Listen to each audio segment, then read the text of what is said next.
بسم اللہ الرحمن الرحیم الف لام میم را تلك آیات الكتاب والذی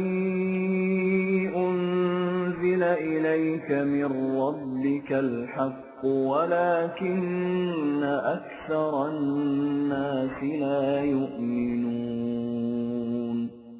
خدائے علیم و حکیم و رحیم کا ارشاد ہے کہ یہ کتاب خداوندی قرآن کی آیات ہیں، یعنی اس ضابطۂ خداوندی کے قوانین جو تیرے نشو نما دینے والے کی طرف سے تجھ پر بذریعہ وحی نازل کیا جاتا ہے، اور جو یکسر مبنی بر حقیقت ہے، لیکن اکثر لوگ اس کے باوجود اس کی صداقت پر ایمان نہیں لاتے۔ اللہ الذی رفع السماوات بغیر عمد ترونها ثم استوى على العرش وسخر الشمس والقمر كل يجري لأجل مسمى يدبر الأمر يفصل الآيات لعلكم بلقاء ربكم توقنون۔ یہ اس خدا کی طرف سے ہے جس نے اتنے بڑے بڑے اجرام فلکی کو فضا کی بلندیوں میں معلق کر رکھا ہے، اور جیسا کہ تم دیکھتے ہو کوئی ستون انہیں تھامے ہوئے نہیں، یہ صرف اس کا قانون کشش و جذب ہے جس کے سہارے یہ قائم ہیں، اس لیے کہ کائنات کا مرکزی کنٹرول خدا کے ہاتھ میں ہے۔ اسی طرح اس نے سورج اور چاند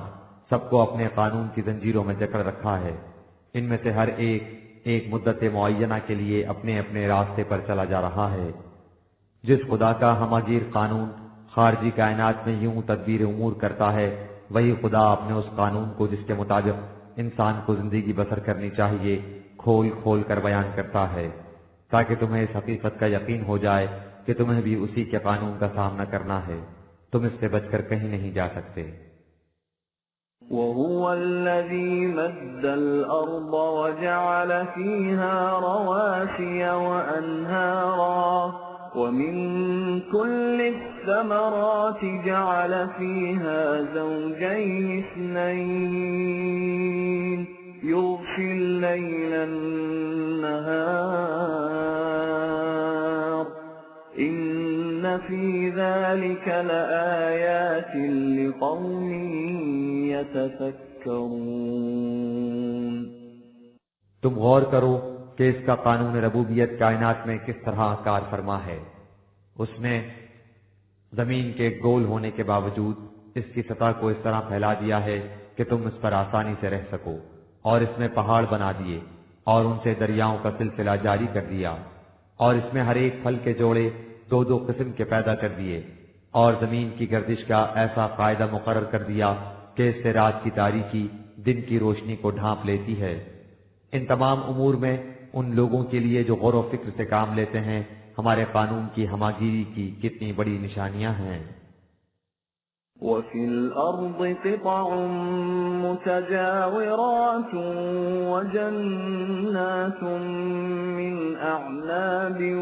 وَزَرْعٌ وَنَخِيلٌ صِنْوَانٌ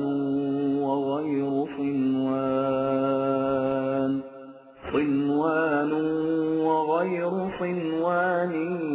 يُسْقَىٰ بِمَاءٍ وَاحِدٍ ونفضل بعضها على بعض في الأكل إن في ذلك لآيات لقوم يعقلون۔ پھر اس پر بھی غور کرو کہ زمین کے مختلف قطعات ایک دوسرے سے ملحق ہوتے ہیں، لیکن ان میں کسی میں انگور کے باغ ہیں، کسی میں کھیتیاں، کہیں کھجور کے درخت ہیں، ان میں سے بعض ایک ہی جڑ سے پھوٹ کر الگ الگ ہو جاتے ہیں اور بعض الگ الگ جڑوں سے اگتے ہیں، یہ سب ایک ہی پانی سے سیراب ہوتے ہیں، لیکن مختلف درختوں کے پھل خوبیوں کے اعتبار سے مختلف ہوتے ہیں، ایک میں ایک خوبی ہے تو دوسرے میں دوسری،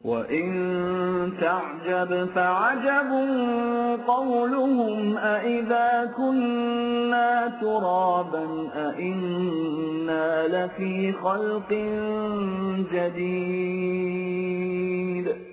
أُولَئِكَ الَّذِينَ كَفَرُوا بِرَبِّهِمْ وَأُولَئِكَ الْأَغْلَالُ فِي أعناقهم وأولئك أصحاب النار هم فيها خالدون۔ خدا کے قانون تخلیق و نشوونما کی اس قدر گوناگون نشانیوں کے باوجود اے مخاطب، اگر تو کوئی تعجب انگیز بات سننا چاہے تو وہ ان لوگوں کا یہ کہنا ہے کہ جب ہم گل سڑ کر مٹی ہو جائیں گے تو کیا اس کے بعد ہم ایک نئے انداز سے پھر پیدا ہوں گے؟ حقیقت یہ ہے کہ یہ لوگ جو سمجھتے ہیں کہ انسان کی زندگی بس اس طبعی جسم کی زندگی ہے، اس سے آگے کچھ نہیں، خدا کے قانون تخلیق ربوبیت سے انکار کرتے ہیں، اس لیے کہ ربوبیت کے معنی ہی کسی شے کو اس کی تکمیل کے آخری نقطے تک پہنچانا ہے، اور انسان کی تکمیل کا آخری نقطہ اس کی موت نہیں ہے۔ ایسا کہنے والے وہ لوگ ہیں جو جہالت اور تقلید کی زنجیروں میں اس طرح جکڑے ہوئے ہیں کہ ان کی نگاہ دور تک جا ہی نہیں سکتی، وہ وسعت نظر اور کشادگی علم سے کام ہی نہیں لے سکتے۔ یہ لوگ زندگی کی وسعتوں سے انکار کر کے کسی اور کا نقصان نہیں کرتے بلکہ اپنے مستقبل کی کھیتیوں کو اس طرح جلا کر راکھ کا ڈھیر بنا لیتے ہیں کہ ان میں نشوونما کا امکان ہی نہیں رہتا۔ وَيَسْتَعْجِلُونَكَ بِالسَّيِّئَةِ قَبْلَ الْحَسَنَةِ وَقَدْ خَلَتْ مِن قَبْلِهِمُ الْمَثُلَاتُ وَإِنَّ رَبَّكَ لَذُو مَغْفِرَةٍ لِلنَّاسِ عَلَى ظُلْمِهِمْ وَإِنَّ رَبَّكَ لَشَدِيدُ الْعِقَابِ۔ ان کی اس تنگ نظری کا نتیجہ ہے کہ یہ بجائے اس کے کہ اس کا انتظار کریں کہ تمہاری جد و جہد کے حسین و خوشگوار نتائج سامنے آ جائیں، تم سے مطالبہ کرتے ہیں کہ جس تباہی کے متعلق تم ان سے کہتے ہو وہ جلدی سے آ جائے۔ انہیں اس کا علم نہیں کہ ان سے پہلے قوموں کی تباہی کی ایسی سرگزشتیں گزر چکی ہیں جو دنیا میں کہاوتیں بن گئی ہیں۔ اس باب میں تیرے نشوونما دینے والے کا قانون یہ ہے کہ لوگوں کے ظلم اور زیادتی کے باوجود عمل اور اس کے نتیجے میں مہلت کا وقفہ رکھا جائے تاکہ جو لوگ اس دوران میں غلط روش کو چھوڑ کر صحیح راستہ اختیار کر لیں آنے والی تباہی سے ان کی حفاظت ہو جائے، لیکن جو لوگ اس مہلت کے وقفے سے فائدہ نہیں اٹھاتے وہ تباہ و برباد ہو جاتے ہیں۔ حقیقت یہ ہے کہ خدا کا قانون مکافات اعمال کا پیچھا کرنے میں بڑا سخت گیر واقع ہوا ہے۔ وَيَقُولُ الَّذِينَ كَفَرُوا لَوْلَا أُنزِلَ عَلَيْهِ آيَةٌ مِّن رَّبِّهِ إِنَّمَا أَنتَ مُنذِرٌ وَلِكُلِّ قَوْمٍ هَادٍ۔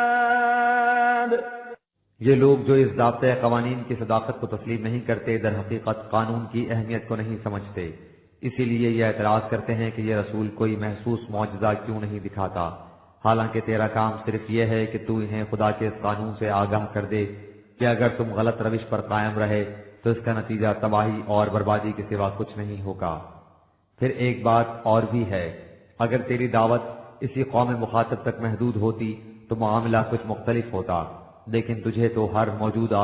اور آنے والی قوم کے لیے رہنما بنا کر بھیجا گیا ہے، اس لیے تیرا منصب یہی ہے کہ تو خدا کے عالمگیر غیر متبدل قوانین پیش کرے جو زمان و مکان کی حدود سے ماورا ہوں اور جن پر غور و فکر سے ہر قوم رہنمائی حاصل کر سکے۔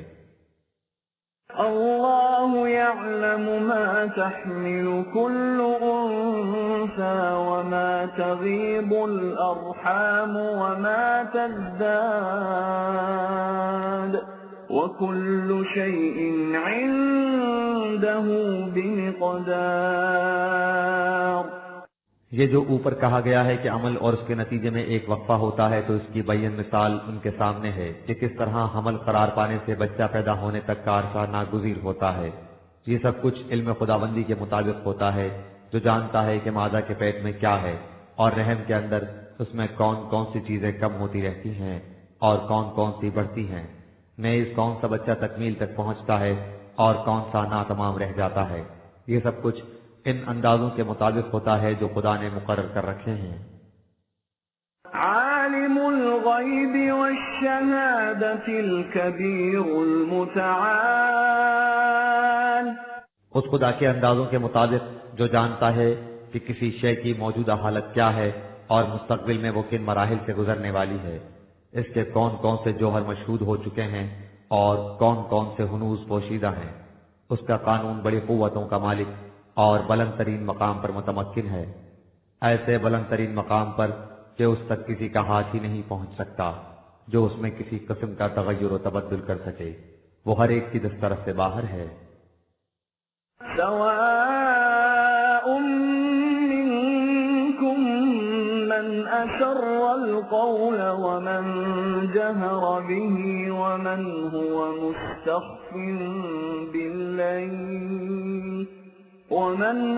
مستخف بالليل وسارب بالنهار، اس کے قانون کی نگاہ اس قدر باریک بھی ہے کہ تم میں سے کوئی شخص اپنی بات کو چھپائے یا اسے ظاہر کر دے، یا کوئی شخص دن کی روشنی میں کھلے بندوں چلے یا رات کی تاریکی میں ادھر ادھر کچھ کرتا پھرے، اس کے نزدیک سب یکساں ہیں۔ له معقبات من بين يديه ومن خلفه يحفظونه من أمر الله، إن الله لا يغير ما بقوم حتى يغيروا ما بأنفسهم، وإذا أراد الله بقوم سوءا فلا مرد له وما لهم من دونه من وال۔ اس کے قانون مکافات کی کار فرمائی کے لیے ہر انسان کے آگے اور پیچھے ایسی قوتیں متعین ہیں جو اس کے ہر عمل کا پیچھا کر کے اسے اس کے نتیجے تک پہنچاتی ہیں، اور یوں انسان کا ہر عمل محفوظ ہو جاتا اور نتیجہ خیز ہو کر رہتا ہے۔ پھر چونکہ قوم افراد ہی کا مجموعہ ہوتی ہے، اس لیے یہی قانون آگے بڑھ کر اقوام کو بھی محیط ہو جاتا ہے۔ اس قانون کا نتیجہ ہے کہ خدا کسی قوم کی حالت کو نہیں بدلتا جب تک وہ قوم خود اپنی حالت کو نہ بدلے۔ چنانچہ جس طرح یہ ایک محکم اصول ہے کہ زندگی کی جو خوشگواریاں کسی قوم کو حاصل ہوں وہ اس سے نہیں چھنتی جب تک وہ ان کی صلاحیت اپنے اندر رکھتی ہے، اسی طرح یہ بھی ایک غیر متبدل قانون ہے کہ جب کسی قوم پر اس کے اعمال کے نتیجے میں تباہی آتی ہے تو اسے کوئی نہیں روک سکتا، اور نہ ہی اس قوم کا کوئی حامی و مددگار ہو سکتا ہے۔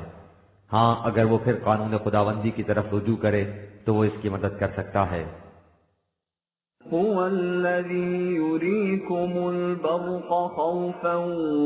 وطمعا وينشئ السحاب الثقال، تباہیوں کی ایسی یاس انگیز حالت میں قانون خداوندی کی طرف رجوع کرنے کی امید افزا کیفیت کا اندازہ کرنے کے لیے تم پھر کائنات میں غور کرو کہ ایک ہی حادثے میں کس طرح بے مورجہ ملے جلے ساتھ آتے ہیں۔ تم دیکھو کہ بجلی چمکتی ہے تو اس سے خوف و ہراس پیدا ہوتا ہے، لیکن اس کے ساتھ ہی پانی سے بھرے ہوئے بادل امڈے ہوئے چلے آتے ہیں جو تمہارے لیے نفع بخشیوں کے پیغام پر ہوتے ہیں۔ وَيُسَبِّحُ الرَّعْدُ بِحَمْدِهِ وَالْمَلَائِكَةُ مِنْ خِيفَتِهِ ويرسل الصواعق فيصيب بها من يشاء وهم يجادلون في الله وهو شديد المحال۔ ان بادلوں کی گرج بلکہ تمام کائناتی قوتیں قانون خداوندی کی ہیبت سے لرزہ براندام اپنے اپنے فرائض کی سر انجام دہی میں سرگرم عمل رہتی ہیں تاکہ اس کی ربوبیت اس طرح نکل کر سامنے آ جائے کہ ہر دیکھنے والے کی زبان پر بے ساختہ کلمات تحسین آ جائیں۔ باقی رہی بجلیوں کی تباہ کاریاں تو وہ اس پر گرتی ہیں جو ان کی زد میں اپنا آشیانہ بنا کر خود تباہ ہونا چاہتا ہے، اور یہ کچھ خدا کے قانونی مشیت کے مطابق ہوتا ہے۔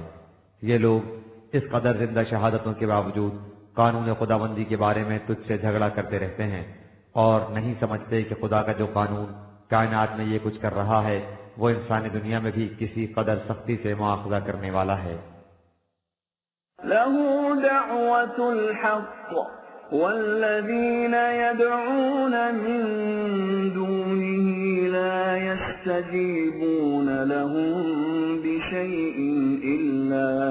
إلا كباسط كفيه إلى الماء ليبلغ فاه وما هو ببالغه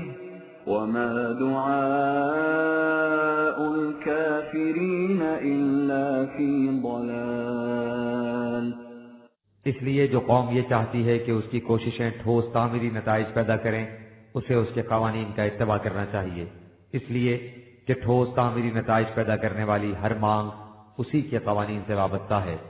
جو لوگ یہ چاہیں کہ اس کے قانون کو چھوڑ کر کسی اور کے قانون کی روح سے تعمیری نتائج پیدا کر لیں تو ان کی آرزو اور کوشش اسی طرح رائیگاں جائے گی جس طرح اس شخص کی آرزو اور کوشش رائیگاں جاتی ہے جو دور سے پانی کی طرف ہاتھ پھیلا کر سمجھے کہ پانی اس کے منہ تک خود بخود پہنچ جائے گا، حالانکہ اس طرح پانی اس کے ہونٹوں تک کبھی نہیں پہنچ سکتا۔ یہ چیز قانون خداوندی کے خلاف ہے، لہذا اس کے قانون سے انکار کرنے والوں کی آرزویں برابر نہیں ہو سکتی۔ وَلِلَّهِ يَسْجُدُ مَن فِي السَّمَاوَاتِ وَالْأَرْضِ طَوْعًا وَكَرْهًا وَظِلَالُهُم بِالْغُدُوِّ وَالْآصَالِ۔ یہ لوگ جو ہمارے قانون سے انکار کرتے ہیں دیکھتے نہیں کہ کائنات کی پستیوں اور بلندیوں میں جو کوئی ہے توأن و کرہن ہمارے قانون کے سامنے سر تسلیم خم کیے ہے۔ اگر یہ لوگ کائنات کی بڑی بڑی چیزوں کو دیکھنا نہیں چاہتے تو کم از کم اپنے جسم پر ہی غور کریں جو خدا کے قانون طبعی کے تابع ہے۔ وہ دیکھیں کہ ان کا سایہ کس طرح صبح سے دوپہر تک ایک سمت میں اور دوپہر سے شام تک دوسری سمت میں رہتا ہے، کیا انہیں اس پر اختیار ہے کہ وہ اس سائے کی سمت کو بدل دیں؟ یہ لوگ یہاں تک تو مانیں گے کہ اس کے بدلنے پر انہیں اختیار نہیں، لیکن اسے تسلیم نہیں کریں گے کہ خدا کا قانون ان کے سائے سے آگے بڑھ کر ان کی ذات پر اور انسانی معاشرے پر بھی نافذ ہوتا ہے۔ قل من رب السماوات والأرض قل الله قل أفاتخذتم من دونه أولياء لا يملكون لأنفسهم نفعا ولا ضرا قل هل يستوي الأعمى والبصير أم هل تستوي الظلمات والنور أم جعلوا لله شركاء خلقوا كخلقه فتشابه الخلق عليهم قل الله خالق كل شيء وهو الواحد القهار۔ ان کی اسی ذہنیت کا نتیجہ ہے کہ اگر تم ان سے پوچھو کہ خارجی کائنات زمین و آسمان میں کس کا قانون کار فرما ہے تو جس طرح تم کہتے ہو یہ بھی اسی طرح کہہ دیں گے کہ وہاں اللہ ہی کا قانون نافذ العمل ہے۔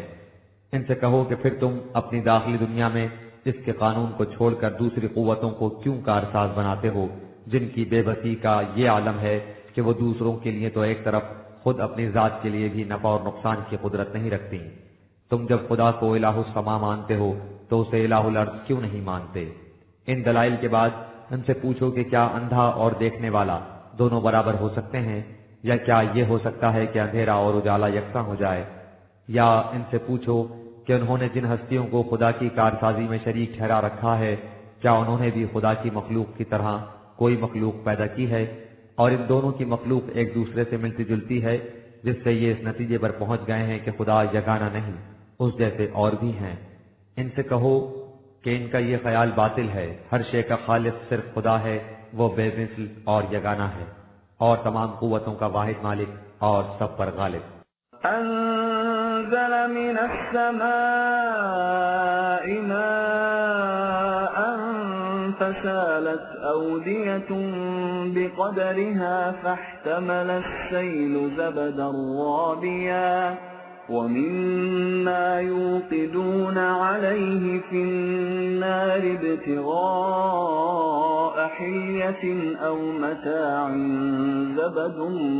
مِثْلُهُ كَذَلِكَ يَضْرِبُ اللَّهُ الْحَقَّ وَالْبَاطِلَ فَأَمَّا الزَّبَدُ فَيَذْهَبُ جُفَاءً وَأَمَّا مَا يَنفَعُ النَّاسَ فَيَمْكُثُ فِي الْأَرْضِ كَذَلِكَ يَضْرِبُ اللَّهُ الْأَمْثَالَ۔ اب رہی یہ بات کہ اگر کائنات میں سب کچھ اسی کا پیدا کردہ ہے تو پھر یہ کیا معاملہ ہے کہ یہاں صاف اور ستھرے پانی کے ساتھ خس و خاشاک بھی ہے اور خوشگواریوں کے ساتھ ناخوشگواریاں بھی، خیر کے ساتھ شر بھی ہے اور حق کے ساتھ باطل بھی۔ ان سے کہو کہ یہ اس لیے ہے کہ یہاں حق و باطل کی کشمکش کا قانون کار فرما ہے اور اسی کشمکش سے کائنات اپنے ارتقائی منازل طے کرتی آگے بڑھتی جاتی ہے۔ اسے مثال کے طور پر یوں سمجھو کہ وہ بادلوں سے میںہ برساتا ہے تو ندی نالے اپنے اپنے ظرف کے مطابق بہہ نکلتے ہیں۔ پانی کے بہاؤ سے زمین کا میل کچیل جھاگ بن کر زمین کی سطح پر آ جاتا ہے تو سیلاب کی رو اسے بہا کر لے جاتی ہے اور زمین صاف ستھری رہ جاتی ہے۔ یا یوں سمجھو کہ جب کسی دھات کو آگ میں تپایا جاتا ہے تاکہ اس سے زیورات یا دیگر ضروریات کی چیزیں بنائی جائیں تو اس کا کھوٹ جھاگ بن کر اوپر آ جاتا ہے اور خالص دھات نیچے رہ جاتی ہے۔ اسی طرح کائنات میں خدا کے قانون کشمکش کے مطابق تعمیری قوتیں تخریبی قوتوں سے ٹکراتی رہتی ہیں تو تخریبی قوتیں جھاگ کی طرح رائے گاہ چلی جاتی ہیں اور جو کچھ نوع انسان کے لیے نفع بخش ہوتا ہے وہ باقی رہ جاتا ہے۔ یہ ہے خدا کا قانون محو ثبات۔ لِلَّذِينَ اسْتَجَابُوا لِرَبِّهِمُ الْحُسْنَى وَالَّذِينَ لَمْ يَسْتَجِيبُوا لَهُ لَوْ أَنَّ لَهُم مَّا فِي الْأَرْضِ جَمِيعًا وَمِثْلَهُ مَعَهُ لَافْتَدَوْا بِهِ أُولَٰئِكَ لَهُمْ سُوءُ الْحِسَابِ وَمَأْوَاهُمْ جَهَنَّمُ وَبِئْسَ الْمِهَادُ۔ اس طرح خدا مثالوں کے ذریعے بات واضح کر دیتا ہے ان لوگوں کے لیے جو خدا کی دعوت پر نہایت حسن کارانہ انداز سے لبیک کہتے ہیں، تاکہ انہیں معلوم ہو جائے کہ جس دعوت کو لے کر وہ اٹھے ہیں اس میں کس طرح تقریبی قوتوں سے تصادم ہوگا اور بالآخر کس طرح حق کی کامیابی ہوگی۔ باقی رہے وہ لوگ جو اس دعوت پر لبیک نہیں کہتے بلکہ اس کی مخالفت کرتے ہیں تو ان سے کہہ دو کہ قانون خداوندی کی روح سے ان کی تباہی یقینی ہے۔ آج تو ان کے لیے موقع ہے کہ وہ اس دعوت کو تسلیم کر کے اس تباہی سے بچ جائیں، لیکن اگر انہوں نے ایسا نہ کیا اور ظہور نتائج کا وقت آ گیا تو اس وقت اگر ایسا ہو کہ ان کے پاس تمام روئے زمین کی دولت ہو اور اس کے ساتھ اتنی ہی دولت اور جمع ہو جائے اور وہ چاہیں کہ تمام دولت کو دے کر اس تباہی سے بچ جائیں تو ایسا نہیں ہو سکے گا۔ اس وقت ان کے اعمال کا حساب ان کے حق میں بہت برا ہوگا اور ان کا ٹھکانہ تباہیوں کا جہنم ہوگا اور وہ بہت برا ٹھکانہ ہے۔ أَفَمَن يَعْلَمُ أَنَّمَا أُنزِلَ إِلَيْكَ مِن رَّبِّكَ الْحَقُّ كَمَنْ هُوَ أَعْمَىٰ إِنَّمَا يَتَذَكَّرُ أُولُو الْأَلْبَابِ۔ ذرا سوچو کہ ایک شخص وہ ہے جو اس پر یقین رکھتا ہے کہ جو کچھ تیرے نشو نما دینے والے کی طرف سے نازل ہوا ہے وہ حق ہے، اور دوسرا وہ ہے جو اس حقیقت کی طرف سے بالکل اندھا ہے۔ کیا یہ دونوں کبھی برابر ہو سکتے ہیں؟ لیکن ان مثالوں سے انہی لوگوں کے سامنے حقیقت آ سکتی ہے جو عقل و دانش سے کام لیں۔ الذين يوفون بعهد الله ولا ينقضون الميثاق۔ وہ عقل و دانش نہیں جو جذبات کے تابع چلتی اور انفرادی مفاد پرستیوں کی راہیں دکھاتی ہے، بلکہ ان لوگوں کی عقل و دانش جو اس عہد کو پورا کرتے ہیں جو انہوں نے اللہ سے کر رکھا ہے اور اپنے اقرار کو کبھی نہیں توڑتے۔ والذين يصلون ما أمر الله به أن يوصل ويخشون ربهم ويخافون سوء الحساب۔ جو انسانیت کے ان ٹوٹے ہوئے رشتوں کو جوڑتے ہیں جن کے جوڑنے کا خدا نے حکم دیا تھا، اس لیے کہ وہ ڈرتے ہیں کہ اگر ایسا نہ کیا گیا تو اس کا نتیجہ تباہی اور بربادی ہوگا۔ والذين صبروا ابتغاء وجه ربهم وأقاموا الصلاة وأنفقوا مما رزقناهم سرا وعلانية ويدرؤون بالحسنة السيئة أولئك لهم عقبى الدار۔ جو اس مقصد عظیم کے حصول کے لیے جو ان کے پروردگار نے ان کے لیے متعین کر رکھا ہے نہایت ثبات و استحکام سے سرگرم عمل رہتے ہیں اور نظام صلاۃ متشکل کرتے ہیں، اور جو سامان نشوونما انہیں دیا جاتا ہے خواہ ان کی مزمن صلاحیتیں ہوں یا محسوس سامان زیست، اسے نوع انسان کی بہبود کے لیے حسب ضرورت خفیہ یا اعلانیہ صرف کرتے ہیں، اور یوں معاشرے کی ناہمواریوں کو اپنے حسن عمل سے دور کرتے ہیں۔ جنات عدن يدخلونها ومن صلح من آبائهم وأزواجهم وذرياتهم والملائكة يدخلون عليهم من كل باب۔ یہی وہ لوگ ہیں جن کے لیے اس گھر دنیاوی زندگی کا انجام نہایت اچھا ہے، یعنی جنتی معاشرہ جس میں وہ داخل ہوں گے، وہ بھی اور ان کے ماں باپ، بیویاں اور اولاد بھی، بشرطے کہ ان کے اعمال صالح ہوں جن سے وہ اس زندگی کے اہل قرار پا چکے ہوں، اور ان پر چاروں طرف سے ملائکہ کا نزول ہوگا۔ سلام علیکم بما صبرتم فنعم عقبى الدار۔ جو یہ خوشخبریاں لیتے ہوئے آئیں گے کہ تمہارے لیے ہر طرح کا امن اور سلامتی ہے، اس لیے کہ تم نے نہایت استقامت اور استقلال سے مشکلات کا مقابلہ کیا، سو دیکھو کہ اس جد و جہد کے بعد تمہاری زندگی کا انجام کیسا خوشگوار ہوا۔ والذین ينقضون عهد الله من بعد ميثاقه ويقطعون ما أمر الله به أن يوصل ويفسدون في الأرض أولئك لهم اللعنة ولهم سوء الدار۔ ان کے برعکس وہ لوگ ہیں جو اس عہد کو جو انہوں نے خدا کے ساتھ نہایت مضبوطی سے باندھا تھا توڑ ڈالتے ہیں، اور انسانیت کے جن رشتوں کو جوڑنے کا اس نے حکم دیا تھا انہیں ٹکڑے ٹکڑے کر ڈالتے ہیں، اور اس طرح دنیا میں فساد اور ناہمواریاں برپا کرتے رہتے ہیں۔ یہ لوگ زندگی کی خوشگواریوں سے محروم رہ جاتے ہیں اور ان کا انجام بڑا ہی خراب ہوتا ہے۔ اللہ يبسط الرزق لمن يشاء ويقدر وفرحوا بالحياة الدنيا وما الحياة الدنيا في الآخرة إلا متاع۔ یاد رکھو دنیا میں سامان معیشت خدا کے قانون کے مطابق ملتا ہے، جو فراواں لینا چاہے اور اس کے لیے کوشش کرے تو اسے فراواں مل جائے گا، جو نفع تلا لینا چاہے اسے نفع تلا ملے گا۔ یہ سب خدا کے قانون طبعی کے مطابق ہوتا ہے۔ جو شخص اس قانون کے مطابق کھیتی میں زیادہ محنت کرتا ہے اس کی فصل اچھی ہوتی ہے۔ یہ جو ہم نے کہا ہے کہ جو لوگ انسانیت کے رشتوں کو منقطع کر دیتے ہیں ان کا انجام خراب ہوتا ہے، تو یہ وہ لوگ ہیں جو سمجھتے ہیں کہ زندگی بس اسی دنیا کی ہے، اس کے بعد کچھ نہیں،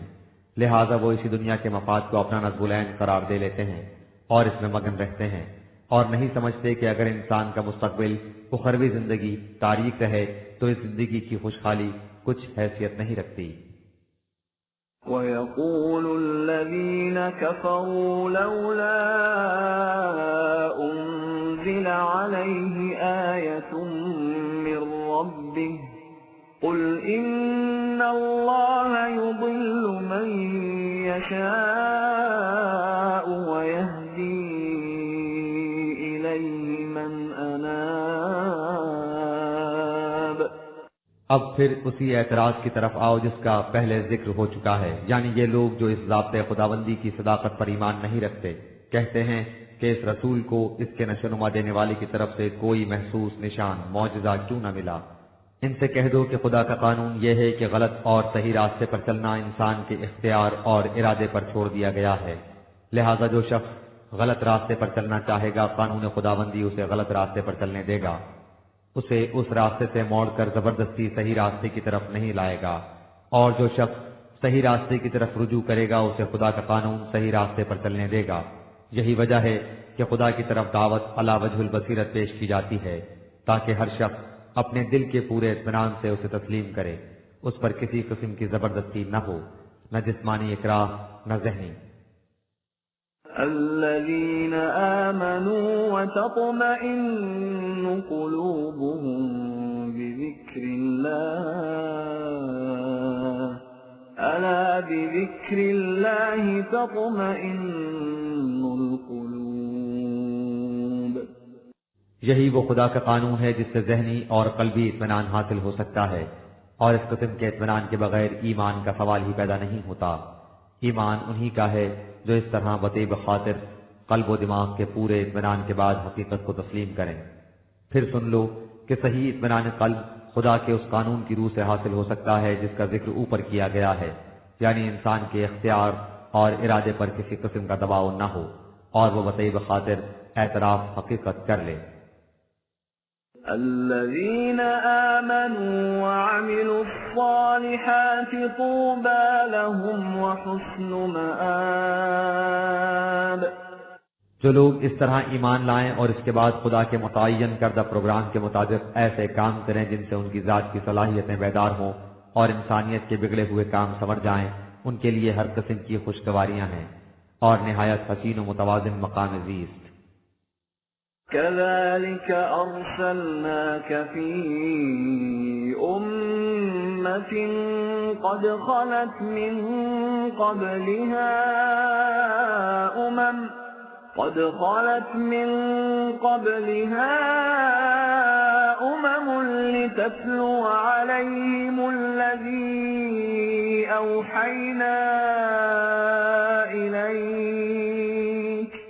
لتتلو عليهم الذي أوحينا إليك وهم يكفرون بالرحمن قل هو ربي لا إله إلا هو عليه توكلت وإليه متاب۔ اے رسول، ہم نے تجھے اس قوم کی طرف اسی طرح رسول بنا کر بھیجا ہے جس طرح ان سے پہلے بہت سی قوموں کی طرف رسول بھیجے تھے۔ مقصد یہ ہے کہ جو کچھ ہم تیری طرف وحی کرتے ہیں تو ان کے سامنے پیش کر دے۔ ان لوگوں کی حالت یہ ہے کہ یہ خدائے رحمان کو نہیں مانتے۔ تم ان سے کہہ دو کہ وہ میرا نشوونما دینے والا ہے اور اس کے سوا کائنات میں کسی کا اختیار و اقتدار نہیں۔ میرا سارا بھروسہ اسی کے قوانین کی محکمیت اور نتیجہ خیزی پر ہے، اور اسی لیے میں ہر معاملے میں اسی کی طرف رجوع کرتا ہوں۔ وَلَوْ أَنَّ قُرْآنًا سُيِّرَتْ بِهِ الْجِبَالُ أَوْ قُطِّعَتْ بِهِ الْأَرْضُ أَوْ كُلِّمَ بِهِ الْمَوْتَى بَل لِّلَّهِ الْأَمْرُ جَمِيعًا أَفَلَمْ يَيْأَسِ الَّذِينَ آمَنُوا أَن لَّوْ يَشَاءُ اللَّهُ لَهَدَى النَّاسَ جَمِيعًا وَلَا يَزَالُ الَّذِينَ كَفَرُوا تُصِيبُهُم بِمَا صَنَعُوا قَارِعَةٌ أَوْ تَحُلُّ قَرِيبًا مِّن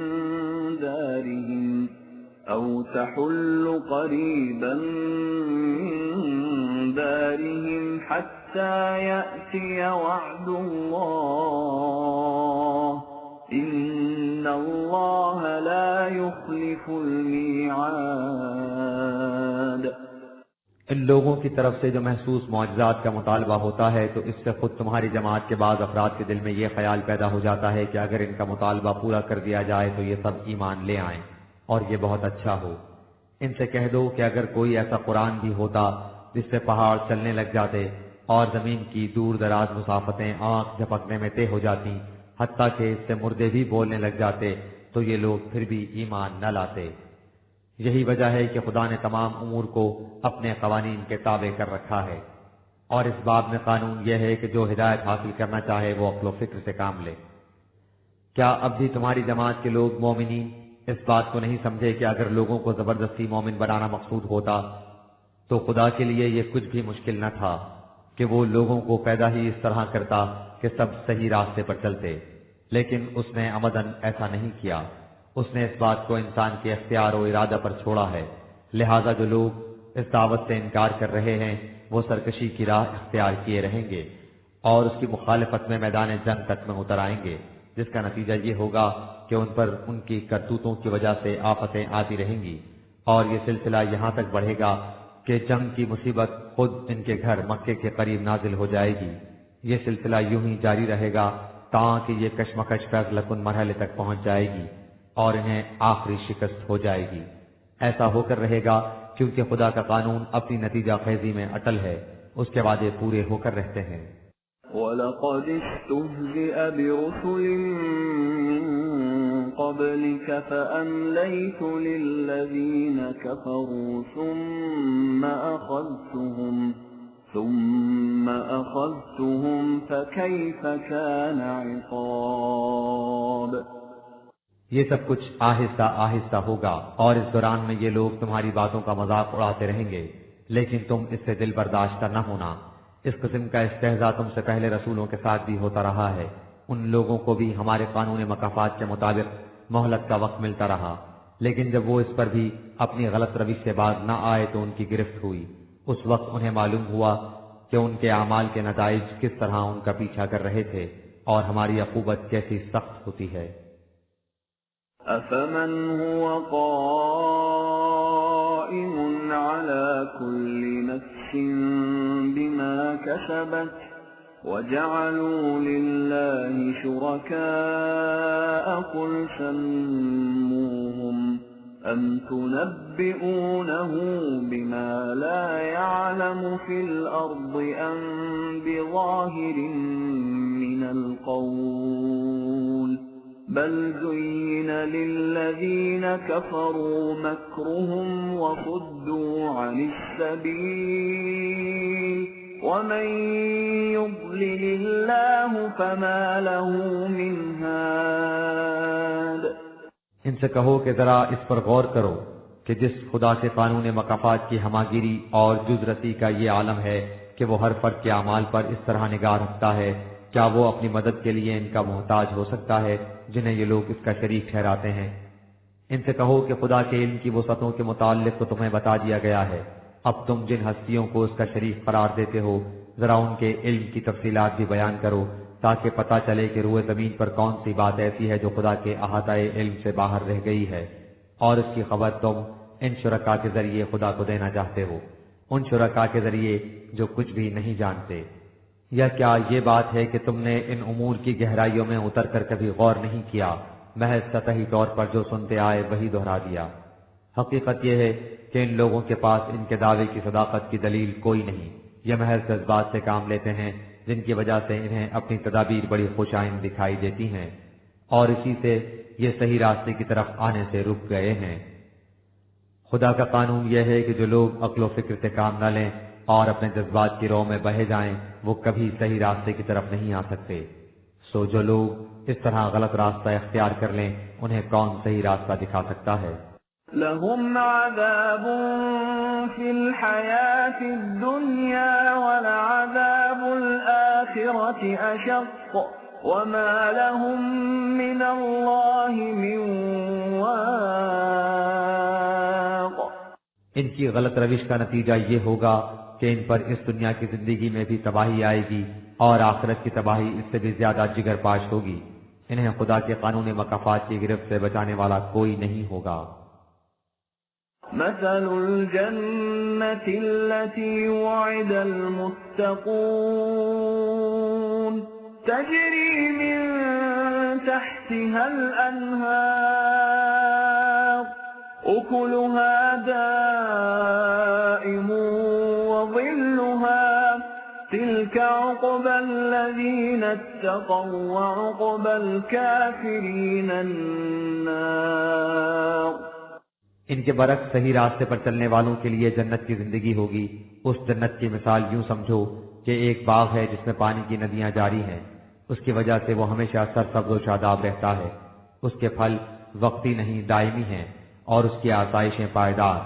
اسی قسم کا معال زندگی ہوگا ان لوگوں کا جو غلط روش سے بچ کر قوانین خداوندی کی نگہداشت کریں گے۔ ان کے برعکس جو لوگ ان قوانین سے انکار کریں گے ان کا انجام تباہی اور بربادی ہوگا۔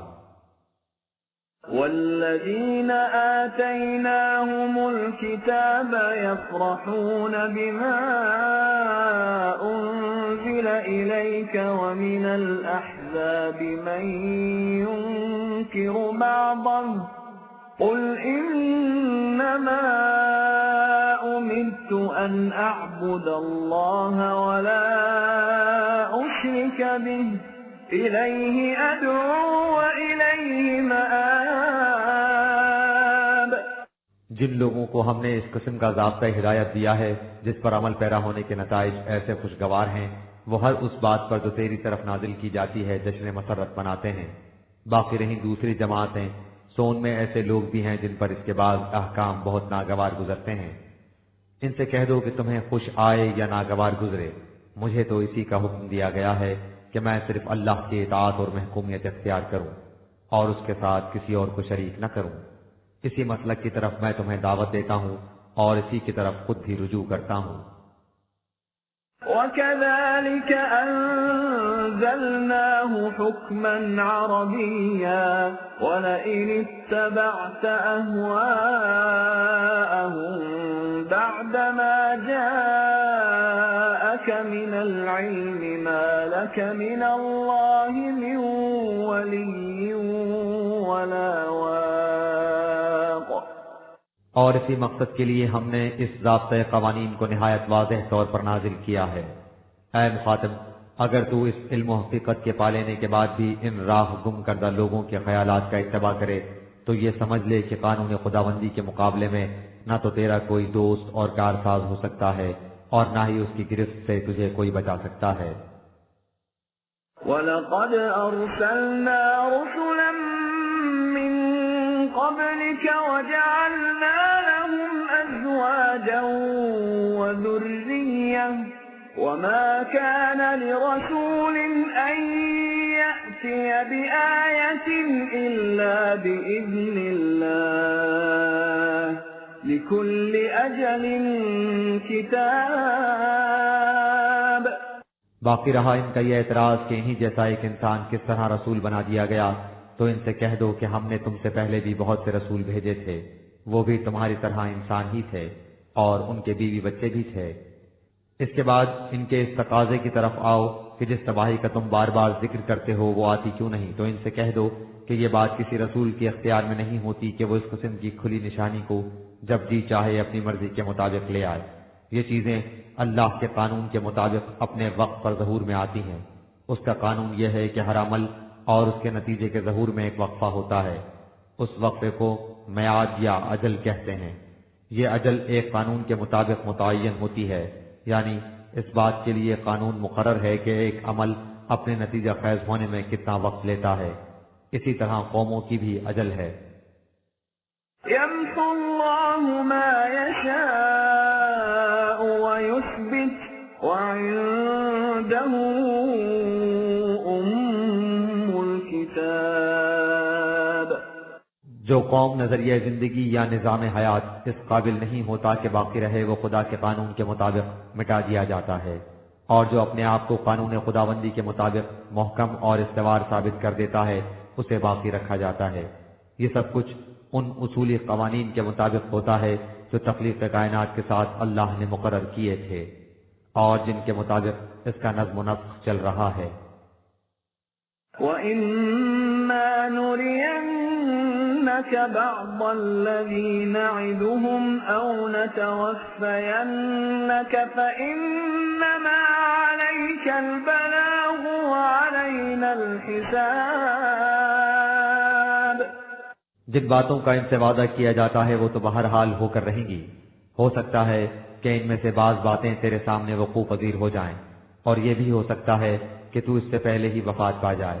لہذا اس کا خیال نہیں کرنا چاہیے کہ یہ نتائج کب برآمد ہوتے ہیں۔ تیرا کام یہ ہے کہ تو اس ضابطۂ ہدایت کو لوگوں تک پہنچاتا جائے، یہ ہمارا کام ہے کہ دیکھیں کہ ہمارے قانون کے مطابق نتائج کب ظہور میں آتے ہیں۔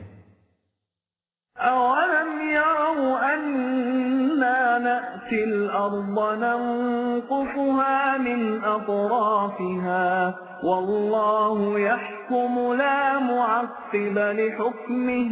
وَهُوَ سَرِيعُ الْحِسَابِ۔ یہ جو ہر وقت تقاضا کرتے رہتے ہیں کہ وہ نظام ربوبیت کب قائم ہوگا جس میں ان کی انفرادی مفاد پرستیاں ختم ہو جائیں گی، تو کیا انہیں یہ نظر نہیں آتا کہ ہم کس طرح زمین وسائل پیداوار کو بڑے بڑے سرداروں کے ہاتھ سے چھین کر ان کے مقبوضات کو کم کرتے چلے جاتے ہیں۔ اسی طرح ایک دن ایسا آ جائے گا جب ان کے ہاتھ میں کچھ بھی نہیں رہے گا، سب کچھ نوع انسان کے لیے عام ہو جائے گا۔ یہ خدا کا فیصلہ ہے، اور خدا جو فیصلے کرتا ہے دنیا میں کوئی طاقت ایسی نہیں جو ان فیصلوں کو ٹال سکے یا رد کر سکے۔ وہ محاسبہ کرنے میں بڑا تیز ہے۔ وَقَدْ مَكَرَ الَّذِينَ مِن قَبْلِهِمْ فَلِلَّهِ الْمَكْرُ جَمِيعًا يَعْلَمُ مَا تَكْسِبُ كُلُّ نَفْسٍ وَسَيَعْلَمُ الْكُفَّارُ لِمَنْ عُقْبَى الدَّارِ۔ ان سے پہلے بھی مفاد پرست گروہوں نے بڑی بڑی تدبیریں کر دیکھیں کہ خدا کے فیصلے نافذ نہ ہونے پائیں، لیکن کسی کی کچھ پیش نہ گئی۔ ان کی تدبیریں خدا کے قانون کے مطابق ہی نتیجہ پیدا کرتی رہیں۔ حقیقت یہ ہے کہ کوئی شخص جو کچھ بھی کرے خدا کو اس کا اچھی طرح علم ہوتا ہے، لہذا قوانین خداوندی سے انکار کرنے والوں کو جلد معلوم ہو جائے گا کہ آخر الامر بازی کس کے ہاتھ میں رہتی ہے اور کس کا انجام کیا ہوتا ہے۔ وَيَقُولُ الَّذِينَ كَفَرُوا لَسْتَ مُرْسَلًا قُلْ كَفَى بِاللَّهِ شَهِيدًا بَيْنِي وَبَيْنَكُمْ وَمَنْ عِندَهُ عِلْمُ الْكِتَابِ۔ یہ لوگ جو قانون خداوندی سے انکار کرتے ہیں کہتے ہیں کہ تو خدا کا پیغامبر نہیں، اس لیے کہ تو اس تباہی کو جلدی نہیں لاتا جس کی دھمکیاں دیتا ہے۔ ان سے کہہ دو کہ میں اس بات پر تم سے قطعاً جھگڑا نہیں کرنا چاہتا۔ تمہارے اور میرے درمیان جو فیصلہ قانون خداوندی کی روح سے ہوگا وہ میری صداقت کی کافی شہادت ہوگا، یا اس شخص کی شہادت جو قانون خداوندی سے واقف ہو، اور اس لیے سمجھ سکتا ہو کہ جو کچھ میں پیش کرتا ہوں وہ خدا کا قانون ہے یا میرا خود ساختہ۔